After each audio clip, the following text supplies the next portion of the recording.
Hello and welcome to Adult Storytime. We are celebrating Pride Month, and today's story is from All Out, the no longer secret stories of queer teens throughout the ages, edited by Saundra Mitchell. And the story we are going to read from the book is called The Sweet Trade, and it's by Natalie C. Parker. So I hope you enjoy. Virginia Colony, 1717. Clara Elizabeth Bird had been married twice by the age of 16, and she had decided she had no taste for it. Her first husband, Mr. John DuPont, being of Huguenot lineage with an estate on the James River, had been a kind man. Though nearly 20 years her senior, he had not laughed when Clara suggested he might make her a wedding gift of a sloop. Instead, he asked in what color he should commission the sails to be dyed. Clara imagined that they'd have made good companions for one another had he not swallowed a chicken bone and died before the cake had been cut. It was a tragic affair, resulting in Clara's return to her family home farther down the river. The sloop came to, in accordance with Mr. DuPont's presumed final wishes. Clara was incandescently thankful. Never mind that she had not yet learned to sail it. She had read every novel on the subject and was certain she could manage without too much trouble. Before she had occasion to try, her father selected a second husband for her. Mr. Frederick Earwood, as if the name weren't bad enough, was a quiet young man with no humor upon him. Upon learning of his betrothed sloop, he sat back in his chair, studied one corner of the ceiling so intently it seemed he had quite forgotten there were others in the room, and then said in a careful monotone, "We shall take the ship with us, if only to dismantle it and use its parts for firewood this winter." In that moment, Clara determined her second husband would be her last. She devised a plan, requesting to be wed in the lower river chapel on the bank of the James. From there, they would retreat to Mr. Earwood's holdings near the Carolina border. Her sloop would be moored by the dock, awaiting its miserable journey inland, which, of course, it would never take. In all the tales of adventure Clara had ever heard, it was never young girls who were daring. It was always boys running off to rescue a friend, or fetch much-needed medicine, or stumble into good fortune.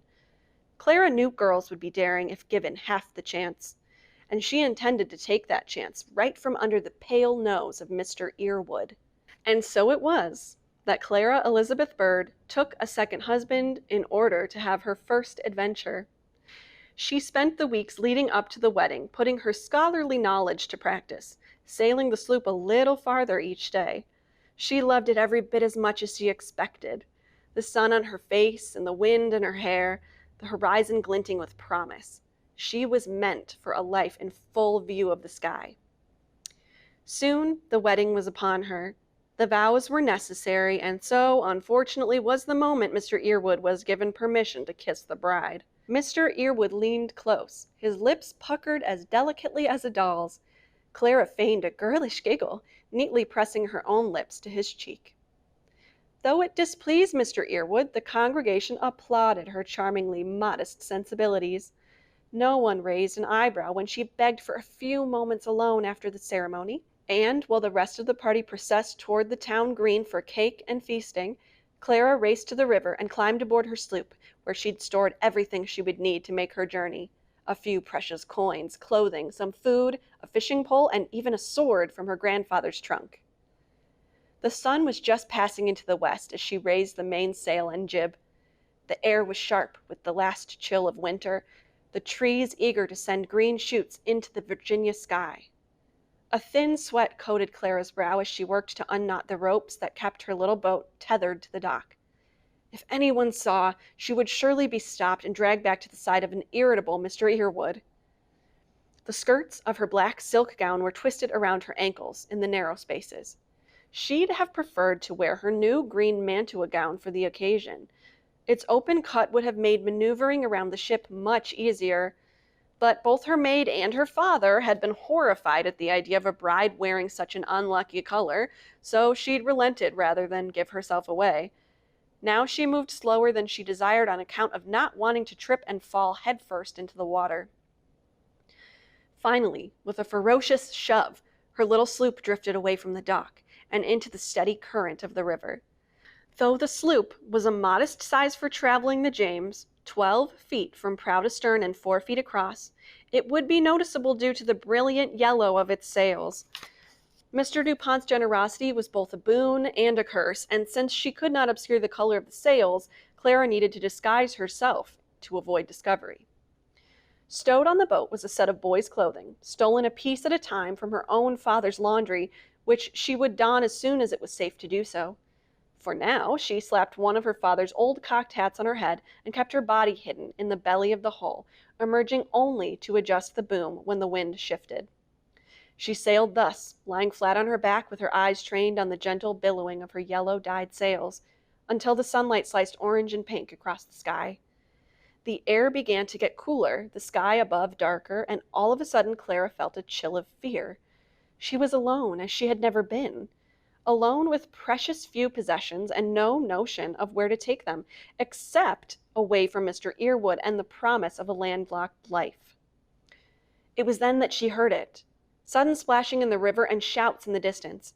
Her pulse quickened, and the chill she'd felt only seconds before was replaced by a fresh sheen of sweat. She lay on the bottom of her boat, with ears pricked and eyes open wide, hoping the sounds would pass her by. But instead of moving off, the splashing grew nearer, the shouting louder.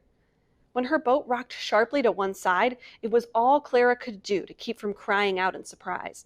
She bit the inside of her cheek and waited for the rocking to subside. Nothing followed. Her boat resumed its course, floating smoothly downstream. Had she bumped a stone? Had some large catfish mistaken her for food? "You there, boatmen!" The shout carried across the river to Clara's ears. The shock of it caused her to bite too hard on her cheek. She tasted blood. "Good sir, pause and speak with us." If she lay in the bottom of her boat, they might assume it was adrift and come out to retrieve it for themselves. If she answered, they might know her for a girl and still come out. Though her hands shook, she knew she must move. Lifting only her head, she spied 2 figures pacing on shore. They were smartly dressed and bore expressions of determination and mild panic. The one in front was tall. His stride was commanding and bold. The one behind had a flower pinned to his brocade waistcoat and ran twice as fast to keep pace with his friend. Here the banks of the river were peppered with long stretches of tall, marshy grasses several feet deep.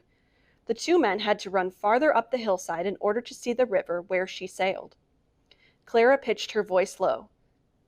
"Good day to you, sirs." With a pinch of panic, Clara noticed how the man behind seemed to pause mid-stride as though aware that something was amiss. The other plowed on, shouting, "Have you seen a girl? She came this way. Did she cross the river? A girl!" For just a second, Clara's mind reeled. These men would know her for the runaway she was and force her to return to the dreadful life she'd only just escaped. She would be married and her sloop dismantled by sundown. But her sense returned nearly as quickly as it had fled. They sought a girl from their side of the river. She was not the delinquent they pursued. Clara thought of the splashing and suspected it had been no catfish that had nudged her hull. She placed a steadying hand on the boom as the wind shifted. The sloop rocked in response. Lowering her chin and keeping her voice deep, she responded, "I'm afraid I haven't seen her. There's been nothing but sunlight on the water with me this day." The taller man nodded his thanks and bolted back up the gentle hill to the pine woods above. The shorter man didn't follow immediately, but studied her for a long moment. It was too far for her to see clearly, but Clara was sure she could see some hint of malice in the slope of his shoulders. Finally, both men were gone from sight. Clara adjusted the boom and carefully climbed to the starboard side of her little boat. Keeping her hat firmly atop her head, she peered over the lip of the hull and directly into the wide brown eyes of a girl. She clung to the side of the ship like a barnacle, her face barely above the water as the boat swept her along. Her hair streamed behind her, and her lips were drawn tight across chattering teeth. Clara could see that she wore a gown as yellow as the sails above, which was probably trying mightily to drag her down.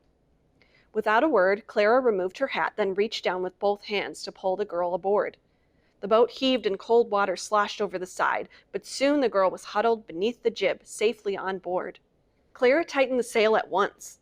The wind was in their favor and moved them swiftly downstream, away from any who might still be searching for a runaway girl or two. "I'm Pearl," said the girl. She found the last glimmer of sunset and sat inside it.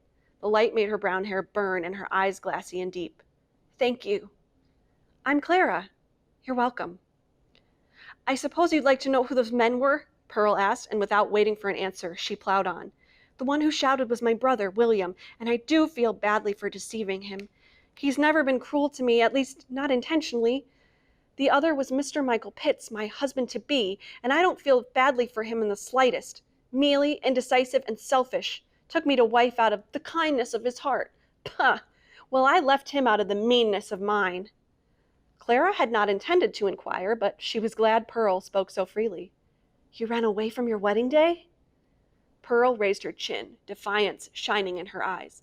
"I did." It occurred to Clara that Pearl's dress was yellow, not blue to signify years of faithful love, not pink to announce her purity, but yellow, the color of pagans and the wildest of flowers. This was a girl she knew already, even as she knew her not at all. "Me too," Clara answered, fluffing the skirts of her own black dress. "And I am sorry for the disappointment my father will feel, but I am full of too much life for Mr. Earwood. I'd have driven him to an early grave." Pearl laughed. "Pitts and Earwood, they should be friends. After this, perhaps they will be." Pearl's smile softened. "I know we certainly shall be." Something in the curl of Pearl's voice called a corresponding curl in Clara's breath. She did not respond, and the two girls drifted in silence while the sun slowly drained from the sky. Clara sighted a particularly reedy section on the opposite side of the river from where Pearl had just fled, and nosed the sloop inside it for extra coverage. It would be a cold night on the sloop, but it was still too dangerous to camp out on shore. They would have to make do with what little heat her lanterns could provide. But Pearl would need more than that. The girl made no complaint, but she shivered in her layers of wet dress. She would make herself ill sleeping in such a state. "Here," Clara said, offering her single change of boys' clothing. "Put these on." Pearl accepted them gratefully, cold fingers brushing Clara's as she took them from her hands. Though they were surrounded by mere reeds instead of sturdy walls, Pearl quickly began the work of loosening her dress. Clara helped, tugging on cold, wet lacings until her own fingers burned. The work was so familiar that it didn't occur to Clara that Pearl was a near stranger until the dress slid from her shoulders, leaving only the shift behind. Then it wasn't only her fingers that burned, but her cheeks, her lips, her chest. She turned away to give Pearl her privacy and tend to the stirring in her lungs. "I have bread and cheese," she said, rooting through the bag she'd stowed on the sloop ahead of time. "Jars of preserves and a few bottles of wine." "You're my savior," Pearl said, voice muffled by cloth. "Let's start with the wine. Tonight's a celebration, after all." "You're right," Clara said, feeling the truth of it expand in her lungs. "We did it, Pearl. We left. And tomorrow's all about the life we choose." The life we choose. The words were said with such anticipation that for a moment Clara felt overwhelmed. She had spent so long trying to imagine herself inside a house she had no hand in creating, imagining the rooms and cabinets and nearest neighbors she might have as a married woman in a new town. Now there was no house, no town even, and the possibilities seemed as long and steady as the river rushing past. The girls opened their wine and tore their bread and scooped generously of fig preserves. They drank until the bottle was gone and ate until the jar was empty, and then they lay on their backs on the flat nose of the sloop. "What was your plan?" Clara asked. "Just run?" Pearl's laughter sounded like merry song of a wood thrush. "From start to finish. The thought came over me all of a sudden. I was standing there at the entry of the church, staring down that short aisle to a long future with a man who was already calculating the value of our wedding gifts. And I tell you, before I knew what I was about, I was running out the doors and down the road. So yes, run was my plan. And it worked, I'll remind you. Barely, and by luck alone." "What was your plan then? More than run, I assume?" Pearl leaned up on her elbow to level Clara with a playful glare. "Did you steal this boat, Clara? You might have chosen something less conspicuous than a sloop with yellow sails." It was Clara's turn to laugh, and she felt self-conscious as she did. "It was mine, but seeing as I was married when I took it and all my belongings were also Mr. Earwood's, It's probable he thinks I stole it. You're an outlaw, Pearl teased. In good company, Clara teased back, noting the way Pearl's gaze slid to her lips and back again to her eyes. And my plan was to take my sloop and ride the river to the open ocean. I've food and a fishing pole to keep me fed, a blade to keep me safe, and skills to keep me afloat. And then what? Pearl asked. Clara was almost afraid to say it. For so long, she'd nurtured this secret desire, knowing anyone who heard it would think her too childish for the world. The words had been so long held back that now they feared coming out. But in the flicker of lamplight, Pearl's smile was encouraging. Do you know of the sweet trade? Clara asked, fiddling with the delicate lace of her stomacher. Pearl's expression was skeptical. Piracy? That's your plan? Become a pirate? It is, Clara answered seriously. All my life, people have told me what to do or taken what's mine. The same is true for you. We've been raised among pirates who call themselves gentlemen, and I'm ready to turn the tables. I'm ready to take what's mine, and maybe a few things that aren't. That sounds like a lovely sort of justice, Pearl smiled as she leaned close, her breath sweet with figs, her lips stained purple with wine. Perhaps I'll join you, and we'll rule the Carolina seas together. I'd gladly take you amongst my crew, and I would gladly join it. Clara felt warmth spreading through her cheeks. Pearl's smile was softer now, her brown hair falling around her face to curl at her chin near her lips. She looked perfectly unkempt and radiant. Clara had started the day evading a kiss she didn't want, but she would end it with one she did. Clara leaned up and Pearl leaned down. Their lips met, gently at first, then more urgently, one kiss diving into the next and the next like little waves until they parted to breathe. Clara rested in Pearl's arms, a sheet of brown hair covering them both.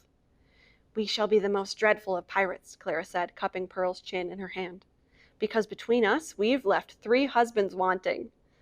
Silence fell around the girls. Clara watched as Pearl drifted away from her, though her body remained so near she could feel its gentle heat. Finally, after several long moments, Pearl sat up and spoke again. It won't work, she said. It's just a dream. This whole thing is a dream, but we've made it real, Clara protested. No, maybe if we were boys this would work, but we're not. We're only girls, and this won't work. Tears shimmered in Pearl's eyes. She scooted away, huddling in her boy's clothing, her cheeks still flushed from the kiss. We have to do something girls can do.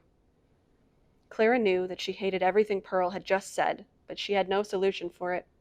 Perhaps you're right, she said. We should get some sleep. The girls settled down to sleep with their eyes on the stars above and their ears full of crickets and owls and the soft shushing of the river. It all sounded like tomorrow and like the future and like a life they'd chosen, for better or worse. The morning came with a cold drizzle and the sound of men's voices. Clara awoke sharply. Her skin was damp and shivering cold, but her heart was thumping heat into her veins. She could feel Pearl beside her, hear the sound of her steady breathing, still asleep. Making as little noise as possible, Clara rolled to her side, placed a hand over Pearl's mouth, and gently shook her awake. She startled, but seeing Clara's face, she settled again at once, nodding to show she understood. All around, tall grasses shuffled in the early morning breeze, providing them cover, but obscuring their view of the shore. The girls sat still in their bobbing boat, listening again for the sounds of men. They came softly at first, low, indistinguishable voices threading through the reeds. Not until they came a little closer was Clara able to determine that there were 2 of them. She raised 2 fingers, and Pearl nodded, agreeing. 2 girls to 2 men. They were decent odds, but Clara felt a tremor threaten in her breast. She stilled it with a plan. Leaning close to whisper in Pearl's ear, she said, The plan is to run. I'll ready the boat. You get my sword and be ready to look fierce with it. Pearl nodded, but asked, Where's your sword? Clara pointed to the cloth bag she'd filled with everything she could think to need, including one of her grandfather's short swords. Now she wished she'd thought to grab a second. The men's voices grew louder and the girls quieter. They pushed their wool blankets aside and slipped around the boat as seamlessly as water. Pearl sorted through the bag with care until she produced the sword, and Clara eased the boat out of its moorings with smooth, steady motions. Soon the sloop was free, held in place only by the thicket of reeds they'd nested it in overnight. But it would go nowhere without lifting the sails to catch the breeze, and that was sure to draw the notice of these men. Clara was deciding how best to execute their escape when she heard a shout. "You there, lad!" Pearl stood at the stern of the sloop, her hair tied at the nape of her neck, one hand resting on the boom for balance, the sword in the other. She looked every bit a boy in her breeches and waistcoat. Without wasting a second, Clara whistled and tossed her cocked hat to Pearl, who snatched it out of the air and pressed it on her head. Next, Clara scooped up the still damp yellow dress and tucked it in the narrow hold of the sloop's nose. She finished just as the two men spotted them through the reeds and called out again, "We mean you no harm, lad. You can put the sword away." The voice was terribly familiar. By the way Pearl's hand tightened on the hilt of her sword, she thought so too. "We're looking for a girl. Maybe you've seen her?" Now Clara recognized the voice. It was that of the man who'd called out to her yesterday afternoon. Pearl's brother, William, which meant the shorter man standing to his side was Mr. Pitts. Pearl made no move to answer. In response, her brother began to push through the reeds. "Lad," he called, coming into full view. His eyes landed on the sails.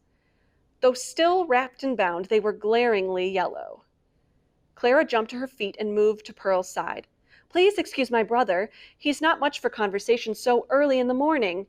I'm afraid I'm the only girl we've seen." Pearl's brother stopped, eyes settling on Clara's face. It was still dim, but he was near enough now to see her clearly. His dark brown eyes traveled from her to Pearl's tucked chin with a hint of suspicion. "We're out for the crabs," Clara offered, attempting to draw his focus back to her. "We've got traps down the river. But best of luck finding your girl." Now Mr. Pitts stood forward, his narrow nose reaching only to William's shoulder. He raked his eyes from one girl to the other, but it was the boat he settled on, studying it for a long minute. "You were alone yesterday." Mr. Pitts' voice was as dense as his gut.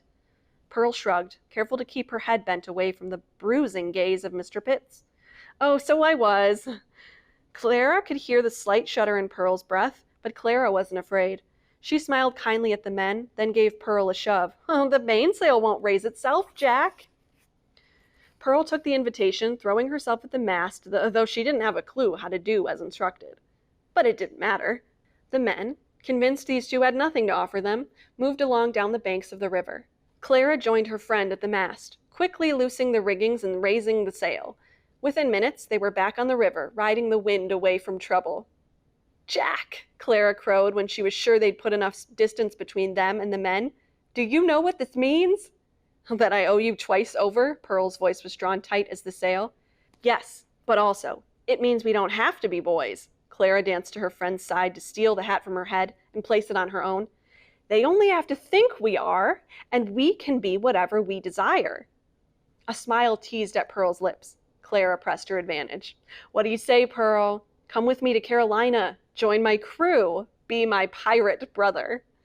The sun slid glittering pink across the river, gliding the horizon in layers of light like silk. It looked like treasure. Pearl's chin tipped down as she studied her boy's clothing. She smoothed one hand over the fabric of her waistcoat with an expression that settled somewhere between distress and wonder. Her silence felt heavy, like the prelude to disappointment, and Clara felt an unexpected pang in her chest. But then Pearl's hand was in Clara's, her eyes flashing like sunrise and steel swords and stolen kisses. Clara held her breath until Pearl gave her answer. "I say you'd better get used to calling me Jack." Well, I hope you enjoyed that story as much as I did. And again, I hope you're celebrating Pride Month accordingly. Can't wait to see you for our next story time. I hope you have a wonderful rest of your day. Bye, everyone.